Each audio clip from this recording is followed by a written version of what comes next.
ரூ. 12,500 சம்பளத்துக்கு எப்படிலாம் வேலை பார்க்கலாம் அப்படின்னு நீங்க நெனச்சீங்கன்னா, நான் படாத பாடு தான் பட்டுக்கிட்டு இருக்கேங்க. உங்க வேலை எப்படின்னு தெரியல. பட் என் வேலை சொல்றேன். ரூ. 12,500 சம்பளத்துக்கு நாய் படாத பாடு தான். காலைல 9 மணிக்கு போணும்.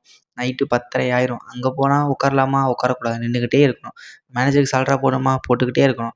அங்க இருக்கிற சீனியர்ஸ் சால்ரா போடணுமா? போட்டுக்கிட்டே இருக்கணும். உட்காந்தா கம்ப்ளைண்ட் பண்ணிருவாய்ங்க. ஃபோட்டோ எடுத்து போட்டு கம்ப்ளைண்ட் பண்ணிருவாய்ங்க. குரூப்ல போட்டு கிளி கிளின்னு கிழிப்பாய்ங்க. காலையில மீட்டிங்ல ஆரம்பிக்கும்போது நல்ல வார்த்தையா ஆரம்பிக்க மாட்டாய்ங்க. "நீங்க தேவையில்ல வேலைய விட்டு போயிருங்க. நீ இப்படி இருந்தும் ஒண்ணும் பண்ண தேவையில்ல போயிருப்பா" அப்படிம்பாய்ங்க. நமக்கு அத கேட்டே அன்னைக்கு நாள் ஃபுல்லா வேலை செய்ய பார்க்க தோணாது. 1ஆந்தேதி சேர்றா மாசம் ஃபுல்லா இப்படி திட்டுறீங்க. 1ஆந்தேதி திட்டுவீங்கன்னா 1ஆந்தேதி இப்படி வந்துட்டாய்ங்க. நீங்க வேலை செய்யலன்னா நான் சொல்றத கேட்கலாம். நீ வேலை செய்ய தேவை கிடையாது. எந்திச்சு போயிருங்கங்க. டேய் ஒருத்தன வந்து வேலை செய்ய தெரியாது, வேலை செய்ய தெரியாது, வேலை செய்ய தேவையில்ல, தேவையில்லன்னா எப்புட்றா வேலை பார்ப்பான்? அங்கேயே அவனுக்கு மோட்டிவேஷன் போயிரும்ல. அப்படிதாங்க நம்ம பொழப்பா இருக்கு.